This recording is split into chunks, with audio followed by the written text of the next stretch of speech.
Hello everyone. अगर आपको रहस्य, सच्चाई और अनकही बातें पसंद हैं, तो आपका स्वागत है कथालोक की दिलचस्प कहानियों में।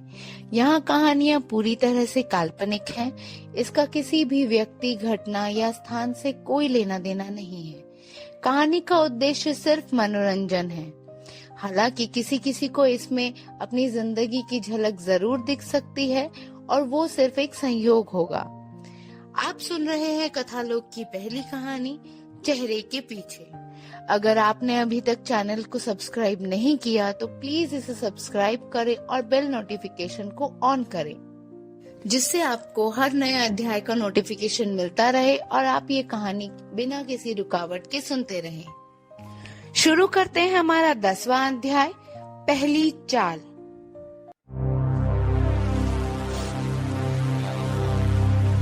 आज आरव वक्त से थोड़ा पहले ही ऑफिस पहुंच गया था। उसके चेहरे पर एक अलग सा कॉन्फिडेंस था, जैसे उसे यकीन हो कि आज उसे कुछ पता चलने वाला है।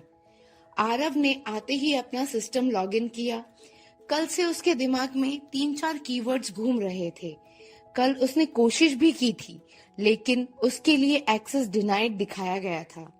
वो उसी एक्सेस के बारे में सोच ही रहा था कि तभी उसके केबिन में पियोन आ गया। Good morning Aarav sir, peon ने कहा। डायरेक्टर मैडम ने आपको केबिन में बुलाया है। आरव ने पियोन की बातों को सुनकर हल्की सी हामी भरी, कुर्सी से उठा और डायरेक्टर के केबिन की ओर चल पड़ा। डायरेक्टर के केबिन में पहले से ही कुछ लोग मौजूद थे। आरव वहां पहुंचा तो उसने चारों तरफ देखा। केबिन का माहौल पहले से ही थोड़ा गंभीर था। डायरेक्टर ने हाथ के इशारे से आरव को अंदर आकर बैठने के लिए कहा। आरव के बैठते ही बाकी लोग भी वहां कुर्सियों में बैठ गए। डायरेक्टर ने सबको संबोधित करते हुए आरव का परिचय दिया। डायरेक्टर ने एक पल के लिए सबकी तरफ देखा। कमरे में हल्की सी खामोशी फैल गई। फिर उन्होंने फाइल टेबल पर रखते हुए कहा, आरव, आपके अंदर कुल 6 प्रोजेक्ट मैनेजर्स होंगे। आरव ने सिर हिलाया। चेहरे पर वही प्रोफेशनल शांत भाव, ना ज्यादा उत्सुकता, ना कोई सवाल। कल डायरेक्टर ने आगे कहा, हमें कंपनी के सीईओ मिस्टर राहुल ओबेरॉय के सामने एक प्रेजेंटेशन देना है। कमरे में बैठे कुछ लोग सीधे हो गए। राहुल ओबेरॉय का नाम आते ही माहौल थोड़ा और गंभीर हो गया। आरव की नजर एक पल के लिए डायरेक्टर की टेबल पर रखी फाइल पर गई। समाधान ऐप अपग्रेडेशन प्रपोजल। शीर्षक छोटा था, लेकिन वजन भारी। ये प्रेजेंटेशन, डायरेक्टर ने सबकी तरफ देखते हुए कहा, समाधान ऐप की अपग्रेडेशन से जुड़ी होगी। पर ध्यान रहे, अभी ये सिर्फ एक टेक्निकल और ग्रोथ फोकस्ड प्रेजेंटेशन होगी। आरव ध्यान से सुन रहा था। चेहरे पर कोई प्रतिक्रिया नहीं, लेकिन दिमाग पूरी तरह अलर्ट था। वो समझ गया, मतलब न साइड इफेक्ट्स की बात, न किसी खतरे का जिक्र। आरव ने हल्की सी हामी भरी। वो जानता था यही उसके लिए सबसे बड़ी ढाल थी। डायरेक्टर ने कुर्सी से थोड़ा आगे झुकते हुए कहा, आरव, आपको अपने सभी प्रोजेक्ट मैनेजर्स के साथ मिलकर एक डिटेल्ड पीपीटी तैयार करनी है। Data, statistics, performance matrix, user growth और अपग्रेडेशन मॉडल्स पर। सीईओ को नंबर्स चाहिए, clean and confident numbers. Aarav ने शांत स्वर में जवाब दिया, मैडम, उसके लिए मुझे सिस्टम के कुछ हाई लेवल डेटा एक्सेस की जरूरत पड़ेगी। डायरेक्टर ने उसकी तरफ देखा, एक पल के लिए रुकी। किस तरह की एक्सेस? उन्होंने पूछा। आरव ने बिना हिचक के कहा, user behaviour patterns, real time usage status और कुछ इंटरनल परफॉर्मेंस लॉग्स, सिर्फ स्टैटिस्टिक्स के लिए। वह शब्द सोच समझकर बोल रहा था। डेटा पर सच नहीं, नंबर पर इशारे नहीं। कमरे में बैठे कुछ लोगों ने एक दूसरे की तरफ देखा। ये एक्सेस हर किसी को नहीं मिलती थी। डायरेक्टर ने थोड़ी देर सोचा, फिर वो बोली, ठीक है, ऑफिशियली आपको जो चाहिए होगा वो डेटा और स्टैटिस्टिक के नाम पर रिक्वेस्ट डाल दीजिए। मैं आईटी से बात करूंगी, पर ये एक्सेस सिर्फ प्रेजेंटेशन तक ही सीमित रहेगा।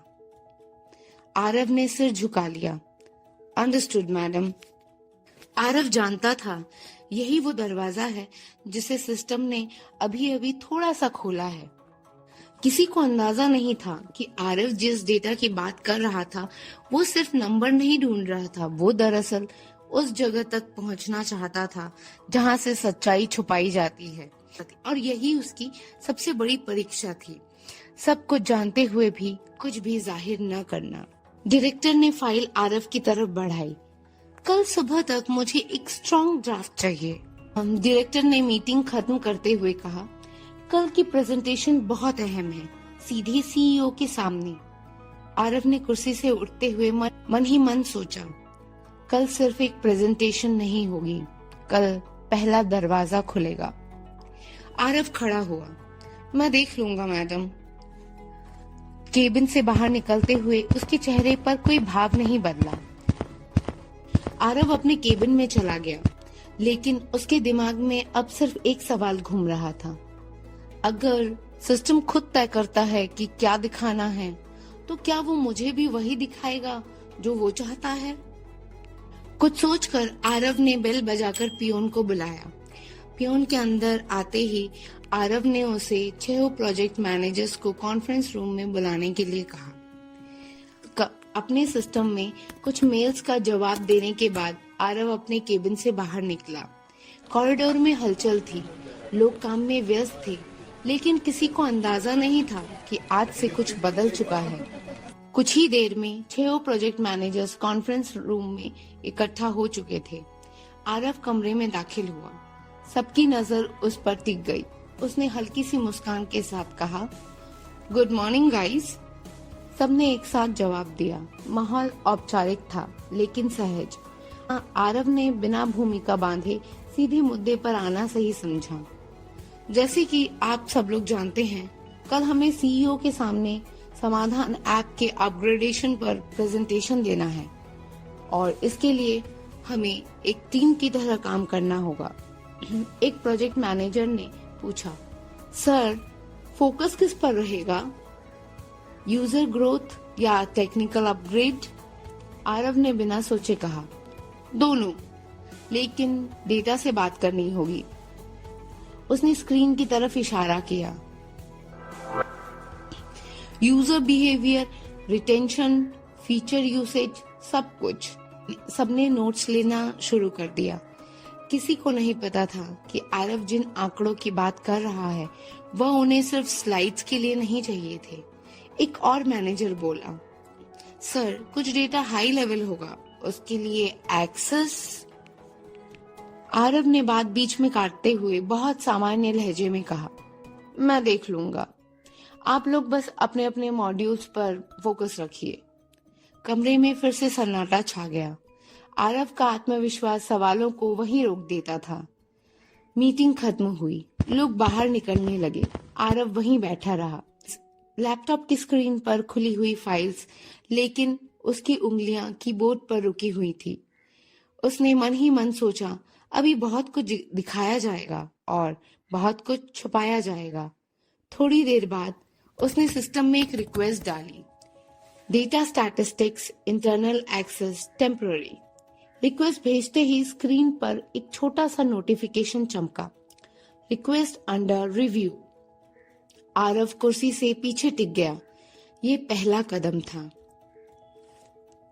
टेकवर्स में दूसरी तरफ एचआर फ्लोर पर आज हलचल थोड़ी ज्यादा थी। समर अय्यर अपने केबिन में बैठा हुआ था। उसकी स्क्रीन पर एचआर डैशबोर्ड खुला था। Employee profiles, performance matrices, internal feedback और कुछ ऐसे टैब्स जिन पर आमतौर पर कोई ज्यादा देर नहीं रुकता। समर ने इंटरकॉम उठाया, सभी टीम लीडर्स को बोल दीजिए 30 मिनट में कॉन्फ्रेंस रूम में मिले। आवाज शांत थी, बिल्कुल वैसी जैसी किसी भरोसेमंद एचआर हेड की होती है। कुछ ही देर में एचआर टीम के लोग इकट्ठा हो गए। समर खड़ा हुआ, उसके हाथ में टैबलेट था। लेकिन उसकी नजर लोगों पर थी। कल सीईओ मिस्टर राहुल ओबेरॉय आ रहे हैं, उसने सीधे कहा। कमरे में हल्की सी सरगर्मी फैल गई। हमें एक प्रेजेंटेशन देनी है, एम्प्लॉय ओवरव्यू की, एक टीम मेंबर ने पूछा। सर, किस तरह का ओवरव्यू? समर ने बिना देर किए जवाब दिया। 2 हिस्सों में। स्क्रीन ऑन हुई। पहला स्लाइड उभरा। आउटस्टैंडिंग परफॉर्मेंस, यहाँ उन लोगों का नाम होगा, समर ने कहा, जिनकी परफॉर्मेंस नंबर से ऊपर है। डेडलाइन, इनोवेशन और सिस्टम पर पकड़। फिर अगला स्लाइड, अंडर रिव्यू। कमरे का माहौल बदल गया। समर की आवाज वैसी ही रही, ना ठंडी ना नरम। यहाँ वे लोग होंगे जिनकी परफॉर्मेंस खराब नहीं है, लेकिन पैटर्न क्वेश्चनेबल है, उसने साफ किया। एक सीनियर एचआर मैनेजर ने झिझकते हुए पूछा, सर, क्या हमें वजह भी दिखानी है? समर ने पल भर सोचा, फिर कहा, नहीं, सिर्फ डेटा, ना आरोप ना सफाई। उसने टैबलेट बंद कर दिया। कल का एजेंडा बहुत साफ है। सीईओ को दिखाना है कि हमारे एम्प्लॉइज कैसे काम करते हैं। एक और मैनेजर ने पूछा, और अगर कोई सवाल पूछ लिया गया?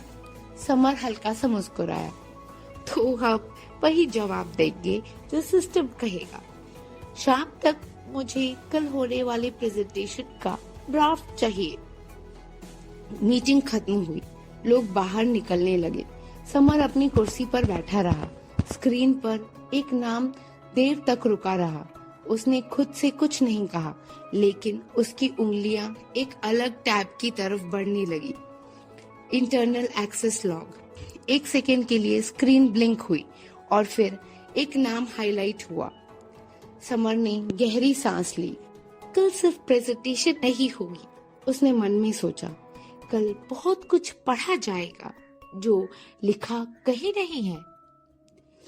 उधर कहीं और 3 अलग स्क्रीन पर 3 नाम एक साथ एक्टिव हुए। आरव, समर और एक तीसरा नाम जिसे अभी कोई भी नहीं देख रहा था। मेरी उंगलियां टैबलेट पर हल्की सी हिली, पर आंखें स्क्रीन से हटी नहीं। मैंने धीमे से खुद से कहा, चलो शुरुआत हो गई। लेकिन उसी पल एक और जोड़ी आंखें बिना कुछ कहे सब कुछ नोट कर रही थी। ईगल ने सवाल नहीं पूछा था, लेकिन वह देख रहा था, और इस बार बहुत ध्यान से। क्या है उस तीसरी स्क्रीन का राज? क्या आरव और समर को मिल पाएगा कोई सबूत? क्या होगा ईगल के शक का नतीजा? जानने के लिए सुनिए अगला अध्याय कथालोक पे। ये कहानी आपको कैसी लग रही है, कमेंट करके जरूर बताएं।